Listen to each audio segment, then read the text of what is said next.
pleasant day to all of you. Welcome to the program agenda. I'm your host, Cito Beltran, thanking you for being subscribers of Cignal TV and viewers of One News PH here on channels 8 and 250. Thank you also to PLDT for their home fiber optic internet service. Walang laylay, walang laglag. Okay, now today we are going to have two guests as always. And our first guest is the Undersecretary of the Department of Science and Technology. I think, okay, but I'm not sure kung DOST ba sila. I hope I'm correct. But anyway, he is the Director of the Phivolcs Director Renato Solidum. We will be talking to Director Solidum regarding the present state of Taal volcano and its effects in the surrounding area. Ano ba, marami sa inyo kasi nagtatanong, a lot of people have been asking me, Kuya Cito, is it safe to go to Taal this weekend or to Tagaytay? I mean, to Tagaytay this weekend or Alfonso, Cavite, etc. We will ask Director Solidum about that.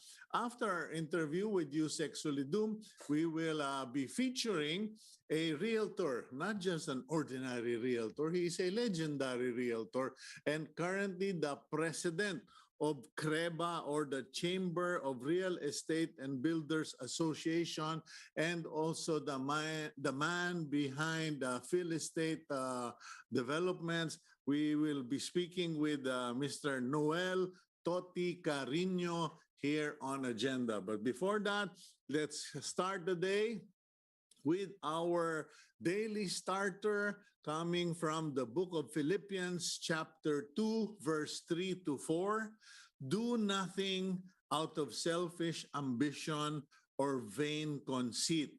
Rather, in humility, value others above yourselves, not looking to your own interests, but each of you to the interests of others. Huwag po kayong gumagawa ng bagay, papasok isang trabaho or tatakbo kayo for public office para lang sa inyong ambisyon, ganansya, o kaya madagdag yung inyong yabang power. Okay, wag po, not for vain conceit.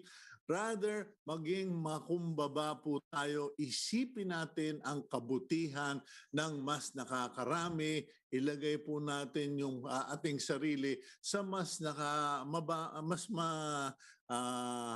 ika nga nila paano ba mapagkumbabang estado o kalagayan. Okay, now let's go to the front page of the Philippine Star for today, March 31, 2022. It's a Thursday, and the front page headline is Duterte tells BIR collect estate tax, referring to the uncollected 203 billion estate tax that the Marcos estate has reportedly failed to pay. At the top of the front page, Comelec's Ferolino heads vote buying task force. Medyo parang baka mamali kayo ng basa. Si Comelec Commissioner Amy Ferolino was assigned to head the anti-vote buying task force, or will be following up, checking with different government agencies in their campaign against vote buying. Below that, you have a photograph of a women's group protesting in front of the Comelec and calling their attention and expressing their sentiments regarding their desire for clean and honest election. Okay. And then to the right of the front page headline, we have COVID Philippines' third leading cause of death in 2021. Okay, so many of you have been thinking and talking about COVID-19, Omicron, etc. Pero mas may mga nakakamatay pa po kaysa sa COVID, and primarily the most common concern is heart attack, stroke, or cancer. Okay. Meanwhile, the center photo of today's Philippine Star is the bumper-to-bumper traffic on EDSA. and the plans of the MMDA to revive odd-even scheme, but a new version will be 2 days, okay? 2 days a week. Kayong mga car owners, you will not be allowed to drive on EDSA if the plan is approved. Okay. And to the right of that, Angat water down, cloud seeding starts. Bumaba, continuing to go down the water level at Angat Dam. And so the MWSS and the associated agencies have started cloud seeding since last week pa pala. Okay.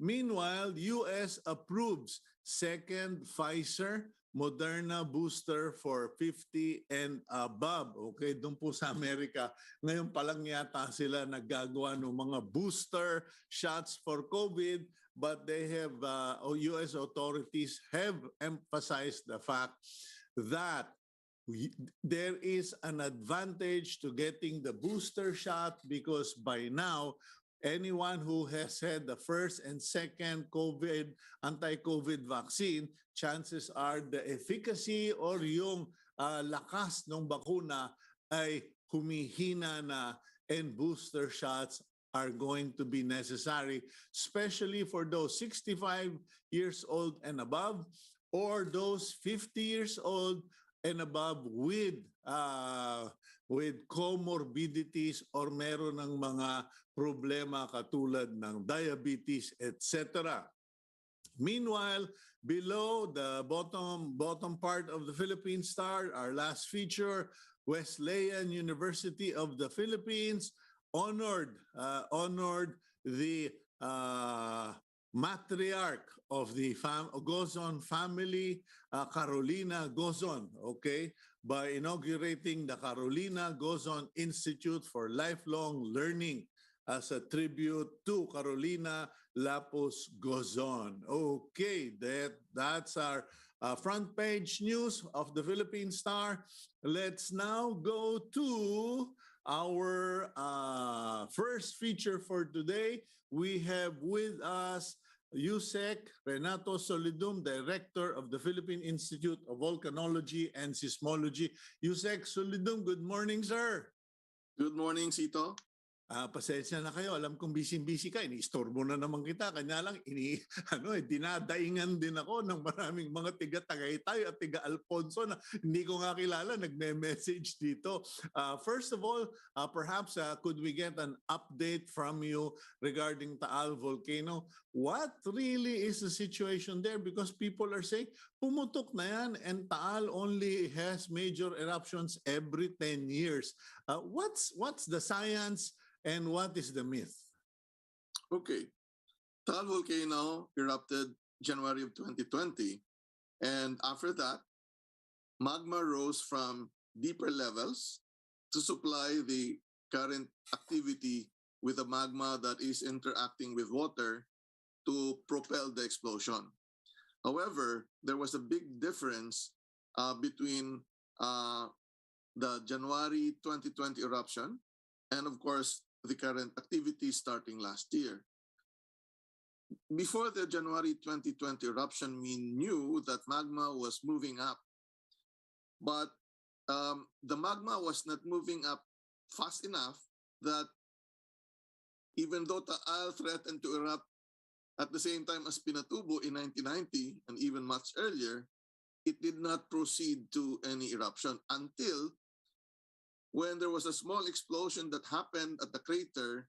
It took out the cap of the volcano and suddenly the magma rose very fast, and this caused a large explosion. And the reason why there was a large explosion was that the gases which are trapped within the magma cannot escape very fast. So essentially, the magma that rose towards the surface had lots of gases and caused very tall eruption columns up to 16 kilometers. Starting last year, however, after the eruption, the magma rose very slowly, and the gas, and there was time for the gas to continuously come out of the magma because it was rising very slowly. And so we did not really think that there will be very large explosions in last year's activity and this year for the initial eruptions of Taal. Mhm. Now, the possibility of having a large explosion like the 2020 eruption is still there if magma at deeper levels, because there are at least two levels of magma, very near the surface, 2 kilometers and above, and shallower, and around 4 to 7 kilometers depth, where new magma is stored. And if this would rise faster than what is happening now, then it can bring in a gas-rich magma that can trigger large explosions. But we do not see that possibility yet happening because the parameters that we record are not showing that sudden buildup of pressure. We can monitor the pressure of the volcano by measuring through global positioning system, through electronic tilt. The slope of the volcano would move when there is magma suddenly rising, no, towards the crater. Mhm. So we have not seen that yet. We call the state of the volcano now as deflated, not inflated, because the inflation will be seen when there's large volume of magma going up the volcano. So Mhm. that is why we have been sharing this with the local governments, that if indeed Taal volcano would explode, the initial areas to be recommended for evacuation and may be affected would be, aside from the volcano island, would be 5 barangays um, within Agoncillo and Laurel, and all the rest will not be affected as of now by the current activity of Taal at alert level number 3. Okay, is there in the study and in the science of volcanology and seismology, is there such a thing as an educated guess regarding the possibility of an actual explosion within the year or whenever? Because there are people who are asking, how come it was suddenly alert level 3? Normally, they were expecting alert level 1, alert level 2, but when you guys immediately declared alert level 3, everybody went into a panic, and that is what leads me to the idea that perhaps it's time for the Phivolcs or whoever or the DILG to come up with your own version of alert levels, so that, as you pointed out, there are only 2 or 3 barangays that are under immediate threat, and everyone in the distance, like in Tagaytay and Alfonso, are not necessarily in danger. Oh, well, there is an alert level. Mhm. The alert level before alert level 3 was alert level 2. So it was not sudden. I Okay. think the main problem is that business establishments sometimes do not monitor the alert level of the volcano, as if they're thinking that if the volcano is not erupting, it is alert level 0. That is not the Mhm. case. The Mhm. alert level scheme of a volcano is designed to tell the public the condition of the volcano every day. If Okay. it's alert level 0, that would mean that all the parameters that Phivolcs has have monitored would be normal. But Okay. once there are signs, like for example, increasing number of earthquakes, increasing sulfur dioxide gas being emitted, or slight inflation of the volcano because of pressure, then we will increase to alert level 1. At alert level 1, that would mean that perhaps the volcano is undergoing hydrothermal activity, meaning gases from deep within would be boiling the groundwater, and that would cause the steaming and the earthquake and the pressure. Mhm. But when magma now starts to move, or now is at the uh, level just below the surface, then we will increase it to alert level 2, meaning it can erupt. As to the time frame, we cannot see that, but every alert level has time component in it. Okay, so When we say, sorry to interrupt, Yusek, no, just so that we are better educated. When you say alert level 2, there is magma below the tip of the crater. not yet, not yet, That means it's half full. not really. that would mean that magma is moving towards the crater but not at the crater yet. Okay? Okay. Sa ilalim pa. Sa ilalim pa, but moving up, no? Okay. And if the magma will continuously move up, at some point it will erupt. But volcanoes do not behave that way. Sometimes the magma will stop and freeze because it cooled down. If it interacts with water, sometimes it is frozen.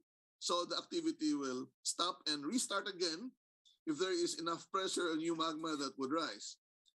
When we see that the magma has reached the surface and causing some activity or explosion, we raise it to alert level 3.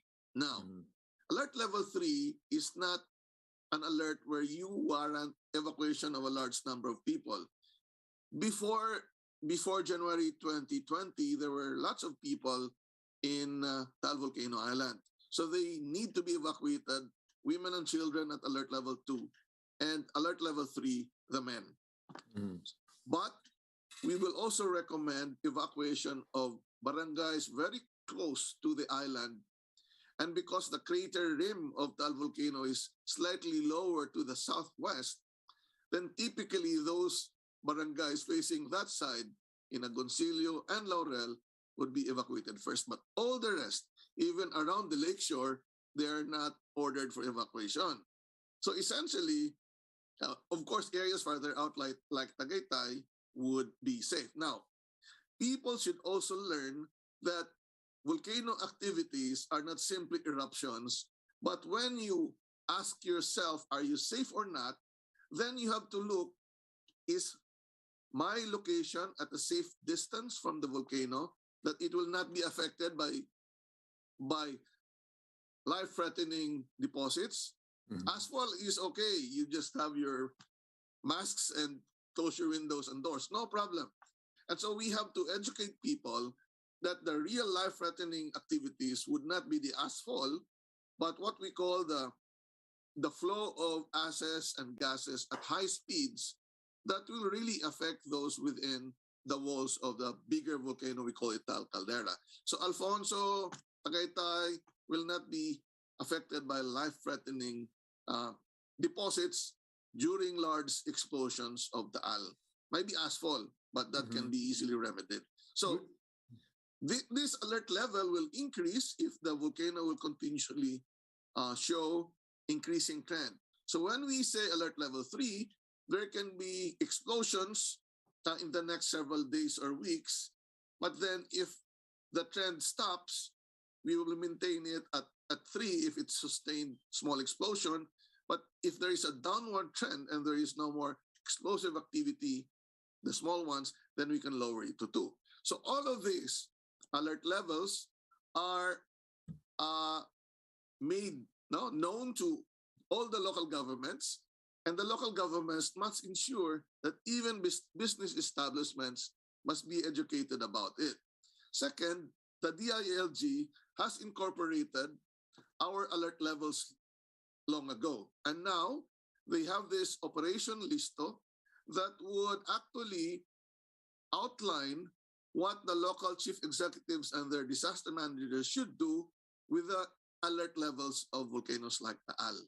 So even those in Cavite should know that, although they're not that affected, but the perception issue, the panic issue is a thing that they should also handle. So, what is the get out of town alert level? Because you said alert level 3, but is there anything higher than alert level 3?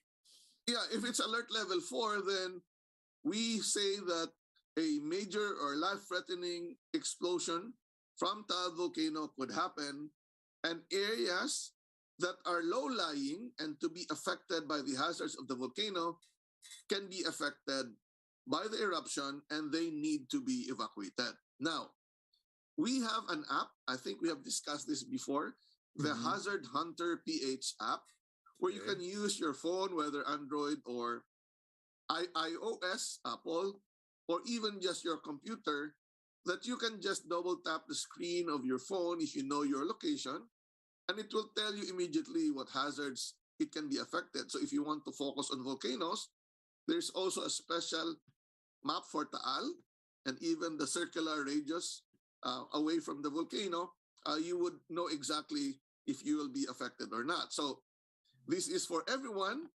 This is for transparency. I know that your next visitor will be on the real estate. And so it would help the real estate people and those that will buy, that they will be able to discuss in the same level what hazards an area can be affected with. So all of this information, Cito, are available. And even in my interviews, I always say that only those villages that were already evacuated are restricted, no, for people to visit. But all the rest, they can go anywhere, even with the current activity of Taal. Okay, I think that would be very much appreciated by the hotel, resorts, and restaurant operators in Tagaytay City along the ridge and also in Alfonso Cavite, because some of them have reached out to us via messenger and nakiusap. Paki-educate naman po ang mga viewers kasi nag-alisan po nung Sabado yung mga bisita namin, natakot doon sa alert level 3. So apparently, as you pointed out, the alert levels have always been there. They have been clearly they have been announced properly by your office and by the government, and sometimes many of us simply take it for granted. But with your explanation, Yusek, I'm hoping people will pass on the word and educate others. Anything else you'd like to share with our guests before we end our interview, Yusek? Yes, Ito, no? In other volcanoes, for example, sometimes they use the eruption as a tourism attraction, especially so if the activity is not large enough.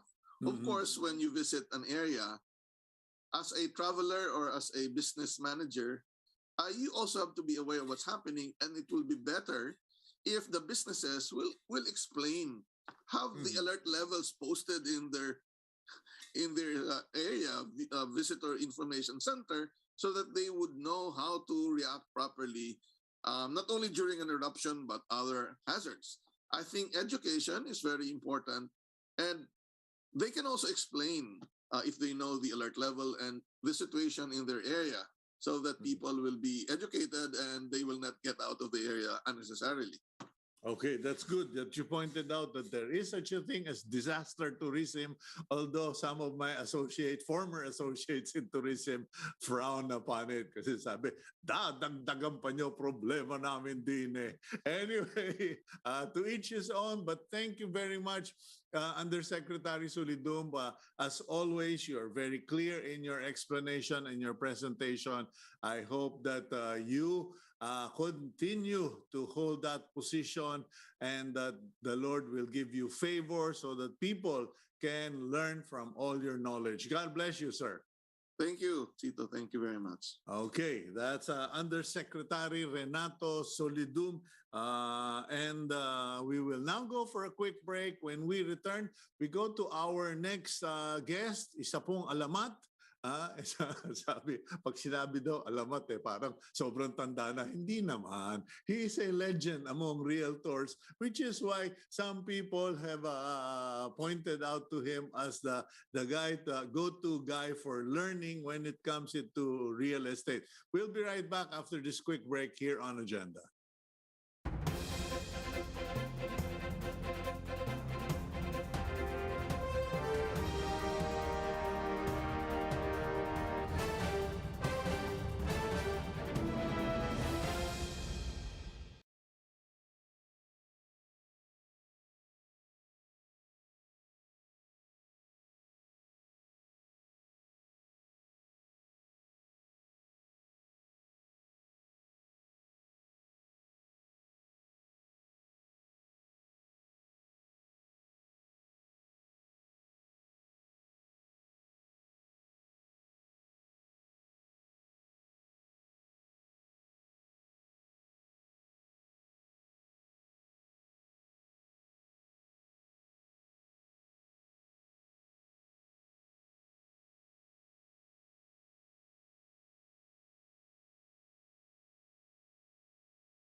Welcome back to the program agenda. Thank you for staying with us. I'm your host, Cito Beltran. And next, we go to our featured guest, none other than the National President of the Chamber of Real Estate and Builders Associations Incorporated. He is also currently mentoring Senator Manny Pacman Pacquiao, or at least giving him advice, giving the presidential hopeful advice on housing, because our next guest is a legend or a veteran in the field of real estate development. He is known as the president of CREBA, also chairman of the board for Sun Asia Energy. He co-founded Phil Estate Realty Corporation. And before all of that, tatanungin natin, nagbebenta ba siya ng bra at panty? Kasi it says here that he started his marketing career with Mondragon. Let's bring in our guest, Mr. Noel Toti Carino. Mr. Carino, good morning. Good morning, Cito. Magandang umaga sa iyo. That was truly very heartwarming, your introduction. Well, pinapatawa ko lang kayo, sir, because I can sense when my guests are not used to showing up on camera and when they are kind of tense, clearly. But, Thank you. But sincerely, I'm curious, Toti, regarding your start in business. Well, first of all, what did you take up in college? Were you always a marketing and sales and marketing person? How did you get into real estate, etc.? Well, I took up philosophy in college, and I was even thinking of entering the seminary at that time. And but unfortunately, my dad died early on. It was first year college. And my mom was a college professor at the University of Santo Tomas. And I promised her that I will be working my way through college. And that's how I started. I ended up looking for jobs here and there as a young college student. And of course, the jobs that were available were mostly in sales and marketing. I started out as a campus rep of Mondragon Industries at that time. Mm-hmm. And Mondragon Industries was their products were, aside from books, were also what you mentioned earlier, the intimate nightwear, the intimate wear of ladies. Intimate apparel, ika nga, Intimate apparel of ladies. So that was my first exposure to the world of sales, no? And later on, I dabbled in insurance, and later on, even in pre-need, even in memorial services, just to make sure that I had some money coming in to finance my way through college. So you were literally a working student. I was literally a working student. I also worked in Rustans before. Mm-hmm. I would work from in the morning from 8 o'clock to 5 o'clock, and then go to my night classes until I finished. Okay, so you sold intimate apparel, books, you sold life insurance, you sold memorial plans. What were you doing for Rustans? I was part of the credit and collection department. So I was looking at people who would be applying for credit, and I would credit investigate them. So that took me, out in the streets, just verifying the information that they would put in their application. Okay, that's good to know, kasi akala ko naging collection agent ka, parang enforcer. Bug, oy, magbayad na kayo ng utang. Later on, when I was in third year college, I was invited to attend a real estate orientation seminar. And that started my career in real estate sales and marketing. I was one of the youngest sales representative at that time of VB Sullivan Realty Corp, founded by the brother of Max Sullivan, friend of your dad's. And our publisher emeritus here in the Philippine Star. Yes, and I became good friends with Max too when when he got out from Camp Crame, and he was a consultant for his younger brother, and I struck a very good friendship with the guy, and even up to now. Okay, With the family what as did well. what kind of work did you do at VV Sullivan? Because it's one thing to attend a seminar, but Yeah, it's another to really do sure, the job. sure. I started as a real estate sales rep, and then Mhm. gradually moved up to become a sales supervisor, and then became a branch manager. I was one of the youngest managers in VV Sullivan, and after 3 years, I co-founded Phil Estate Realty Corp with Bob Sobrepeña and Ferdy Santos, who were Okay, my colleagues yeah, in Phil that's Estate. that's that is a mercurial or a very quick jump from being in the sales force to putting up your own real estate firm. Now, what convinced you that, I mean, it's one thing to sell. Pareho naman tayong salesman eh. I Yeah, also did sales work when I started out. But what convinced you that to put up Phil Invest Realty Phil Estate. Corporation? Phil Estate. Phil Estate. Sorry, Phil Estate. Sorry, Phil sorry. Estate. Oh. Nalilito. Sorry. Parating na i-interchange ang dalawang yan, yung Phil Estate and Okay. Phil Invest. Phil You're Estate. not the first one. So, well, when we were all in VB Sullivan, the other partner was head of our legal and corporate services. The other one was in training, and I was in sales. So when we sort of learned the rudiments and the ins and outs of real estate from VB Sullivan, really. So when there was an opportunity to manage a real estate project, this was our first real estate project called Town and Country in that's in Marcos Highway in Marikina. Mhm. So we put together a group of investors who bought the land and got one of our friends to develop the land while we managed the project. And that was the start of the Phil Estate. This was in 1981. So So, you're one of those practitioners of OPM, other people's money management, where you get outside investors, and then your part of the deal is making sure that the project is accomplished and that the project runs and is profitable. very true. Well, our equity on the table was the expertise and the guarantee to see through the project for people who had extra money and wanted some investments that would really earn them a lot. And that was the start of it in 1981. From thence on, we built one of the largest marketing and sales organization in the 80s and 90s. This was bannered by Phil Estate Realty. After 7 years, we put up a publicly listed company, organized rather, a publicly listed company, and went into actual development. We pioneered in a lot of new real estate development, so to say, wherein we try to enhance the value of just real estate per se by putting in additional features on the land. Some of these are the golf course communities that we started, like Southwoods. We also went into big tracts of communities that we resuscitated, like Fairview.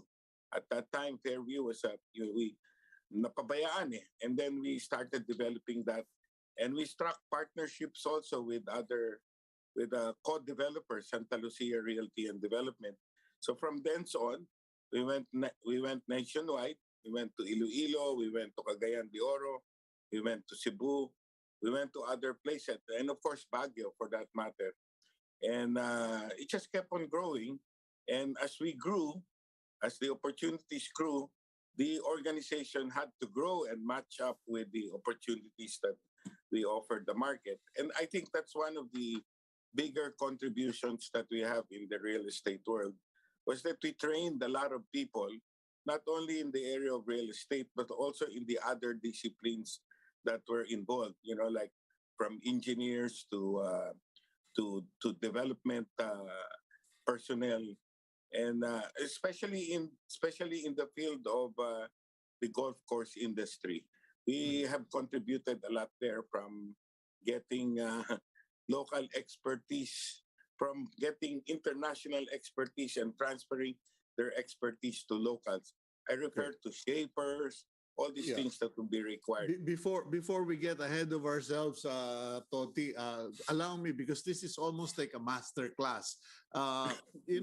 Most people who try to embark on a business venture or projects the way you started under VV Sullivan, and a few years later you put up Phil Estate with Bob Sobrapena and Mr. At Attorney Santos. Attorney. Most people would say, nakakatakot yan, that's scary. It's great to be successful on the first project, the second project. But a few things. Number one, were you not, what are the tips or the lessons that you learned and that you can teach others? Because people are scared. They could lose everything, they could be cheated. How do you ensure that the partnership stayed solid, that the project made sense, and that you were not targeted? Well, first of all, is to ensure that you know more about the project that you're going to embark on. You've got to cover all the risk, no? Definitely, there's no sure ball thing na it's a home run. There are certain risks always in any business endeavor naman eh. But I guess some of the lessons that we learned, and those that help us a lot, was to ensure that we always had a backup plan. We wanted to make sure that if plan A does not succeed, there's a plan B or a plan C. There's always an exit mechanism to deliver to the clientele what you promised. No, but if you are going to ask me, what really gave you confidence in projects that you undertook? I think it was our sales and marketing organization.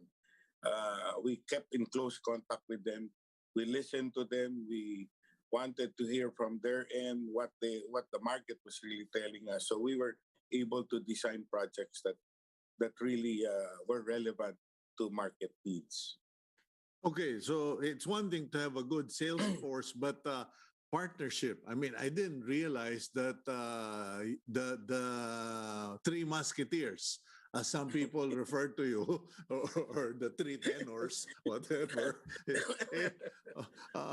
What kept you together? Because I mean, I haven't had the pleasure of meeting Attorney Santos, although I know his son, and if the son is a reflection of the father, they're very good disposition, etc., and very decent family. But you have a lawyer, you have a pure sales guy, and you have, sabi mo nga, trainer. How did you manage to keep it together for decades? Yeah.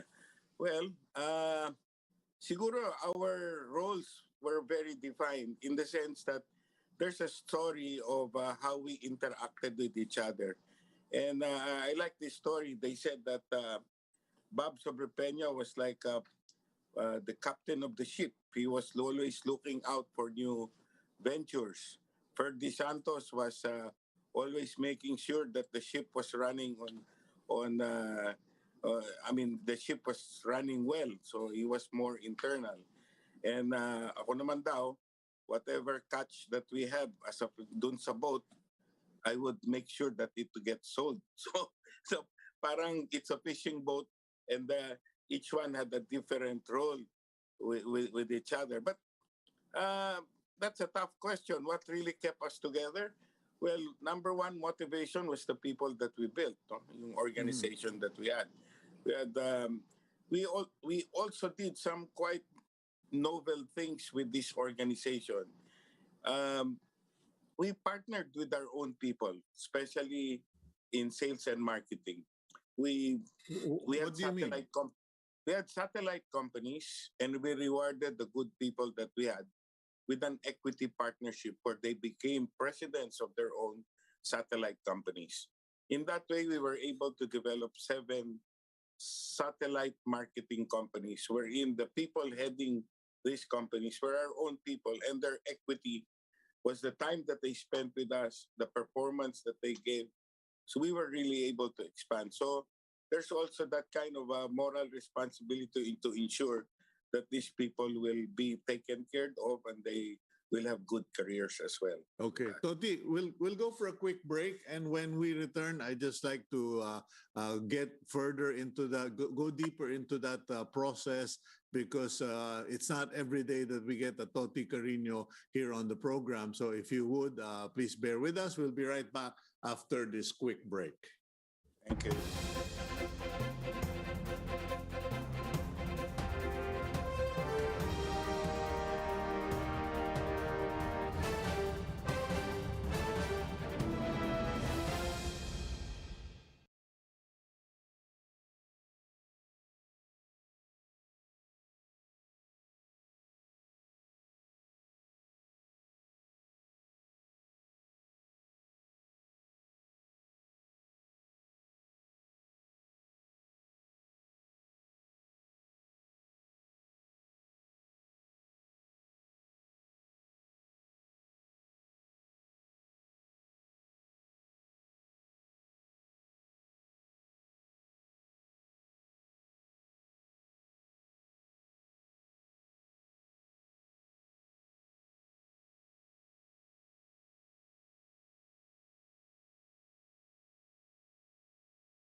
Welcome back to the program agenda. I'm your host, Cito Beltran. And with us this morning for our last interview is none other than Noel, Toti Carino, the man who was part of the legendary, or they're still there, part of the legendary Phil Estate Realty Group.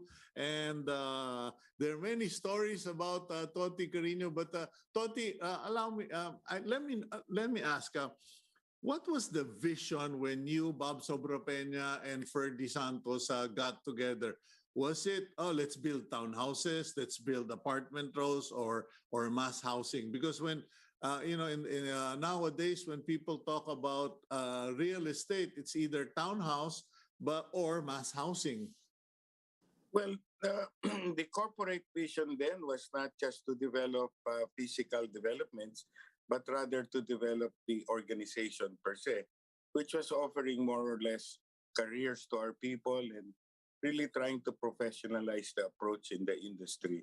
Mhm. So I guess that kept us also together, that beyond the money aspect was the chances of really putting in something for the industry and for the people who join us in the organization. Why? Because when I talk to some of the aspiring developers and those who I've talked to in the past, it is always the flip mentality. Parang, okay, let's buy the property, build the housing, put the roads, and then flip, and then move on. Walang Sito parang, I guess a lot of people really think that way, no? Na you're really looking at just making money. But parang walang psychic fulfillment on that you're really leaving something behind that you can be proud of. Mhm. So when you sell or when you develop, it's like, okay, you just develop because you made the money or the motivation was the money. And we were young and very idealistic then.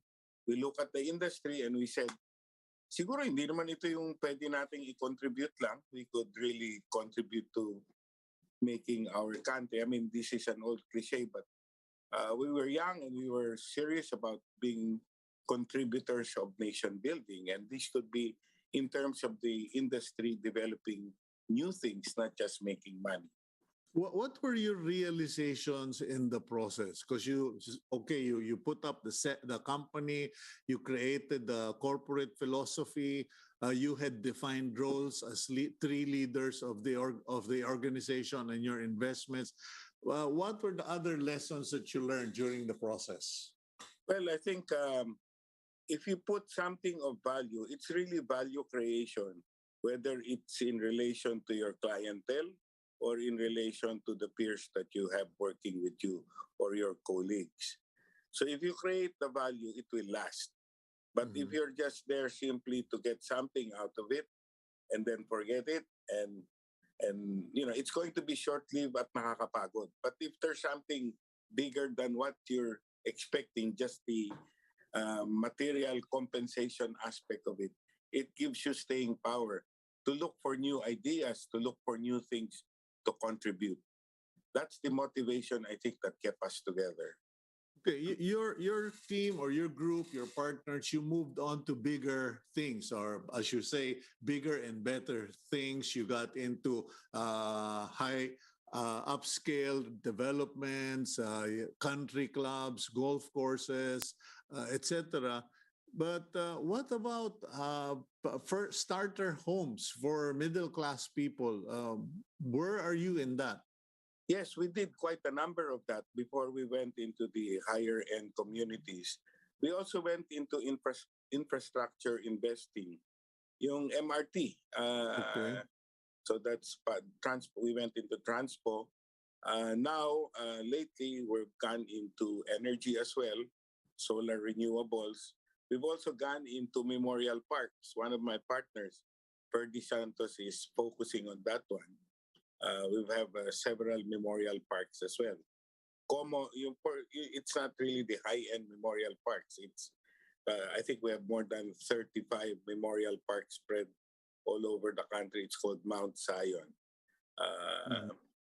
On starter homes, we had several in Pampanga and in Bacolod and also in Iloilo. Those were the areas where we went into. And by this, I mean middle-income homes, maybe within the range of 1.5 to 2.5 million. Yeah. Not the socialized type. Okay, now I don't know if this will annoy you, but I have to ask the question. Sure. I understand that you became a congressman. Oh, but nawala si Toti. Ayan, yan. Somebody was calling. Nag-uumpisa pa lang ako ng tanong eh. I understand you became a congressman but only for one day. What happened? And now that we are in the heat of the campaign, elections, etc., what lesson would you share with others, Toti? Well, the story was that they said I was sworn in on the last day of the regular session. So that's why the moniker, One Day Congressman. I said naman, perfect attendance yun, yung one day na yun. And what really happened was my election protest took about 2 years to finish. By the time it was final and executory, the unseated congressman said, if you don't want me to appeal to the Supreme Court, you have to agree to certain terms and conditions, which I did not. No?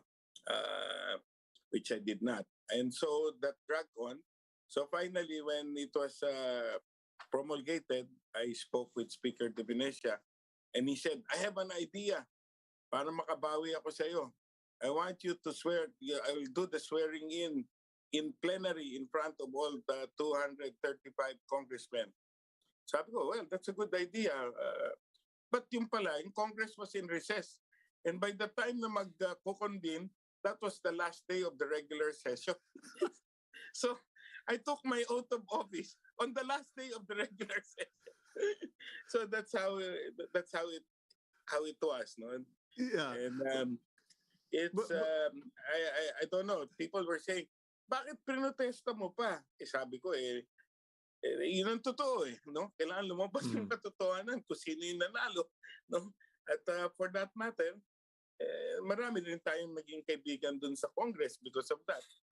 I think, Okay. Yeah, but should businessmen, I mean, because you're a very successful businessman. And when you think about it, parang, bakit pasok mo pa kasi ang politika? What can you what tell prompted people? me? Well, at a certain point in my life, I thought that I had the time and the energy to devote to the, to the, not not to politics, but rather to the, hello? Yeah.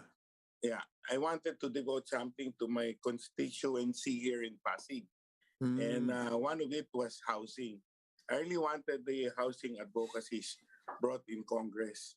And that was my experience, 45 years in this industry. I thought I could contribute to the promulgation of certain laws that could help arrest the housing backlog.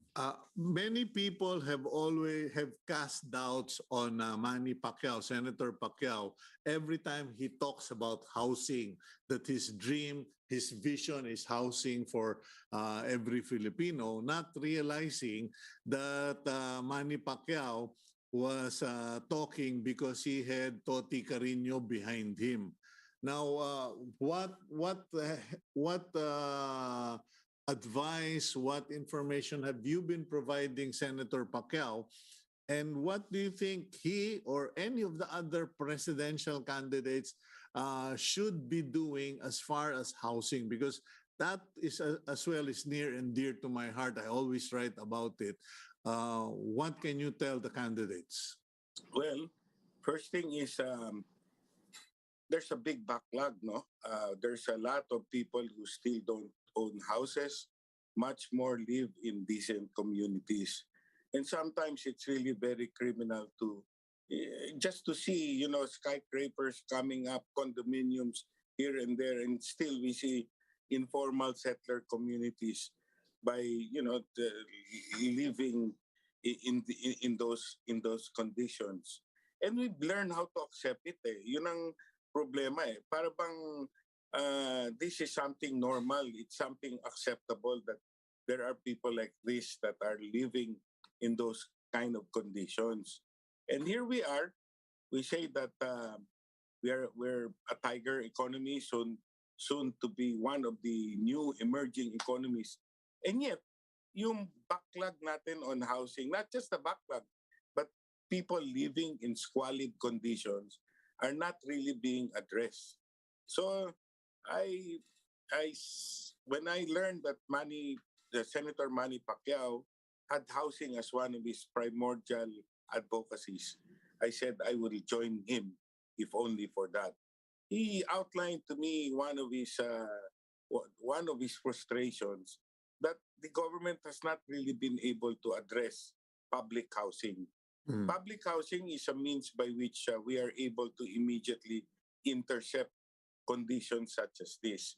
Meron siyang, and I shared this with him, sabi niya, ang isang maayos na lipunan, dapat ang tao may disenteng tahanan. So when you put somebody in an environment that is decent, everything, even his values tend to become more enlightened. No, he can be a positive contributor to society. And I think there's much that we can do in this area. There are mechanisms by which we can actively intervene and make sure that these things can be addressed. Okay, what can CREBA do? Because you're the president of CREBA now. And, sad to say, I agree that for things to be done, you need to become a legislator. Failing to become a legislator, then it is up to the private sector to initiate. My last question, Toti, would be, what could CREBA do, or what is CREBA doing along those lines? Okay, thank you. First of all, CREBA is the oldest organization in terms of representing in the private sector tong advocacies niya on housing, no? It's been there for almost 42 years. The mission statement of CREBA is a home for every Filipino. So we have introduced several, we always intervene on where we think we can make a difference. We were instrumental in the organization of the Department of Housing and Human Settlements. It was a coordinating body before, and we lobbied for more than 27 years so that it could become a department. That's well recognized by even the secretary. For several congresses, we were always lobbying that there should be a department that should address the housing requirements. The biggest problem of housing is finance, getting money so that we can allocate money so that developers and the clientele can have a reasonable housing program. Public housing is one of them as well. There's no viable public housing that has Yeah. been So, done so so far. sorry, Toti, we're down to a minute. So quickly, what can you guys do? Well, right now we're intervening in terms of lobbying in Congress and in the Senate for pertinent laws that would radicalize the approach to housing, To direct funding where there is none, because where there is none. there's minimal funding for housing. Yeah. Well, it's a good surprise to know that your group has been lobbying for the Department of the Department of Housing, and I'm sure that you will continue being active. So thank you for your time this morning, Toti, and I do hope to see more of you. And if you have any projects at CREBA regarding mass housing or public housing, please share it with us here on Agenda. I will. Thank you very much, Cito. It was a pleasure really being with you this morning. Maraming Okay. salamat. That is Mr. Noel Toti Carino, President of the Chamber of Real Estate or CREBA. And now I leave you with our week's blessing. May the raindrops fall lightly on your brow. May the soft winds freshen your spirit. May the sunshine brighten your heart. May the burdens of the day rest lightly upon you. And may God enfold you in the mantle of his love. And that's today's agenda. Please keep it here on One News PH. God bless you all.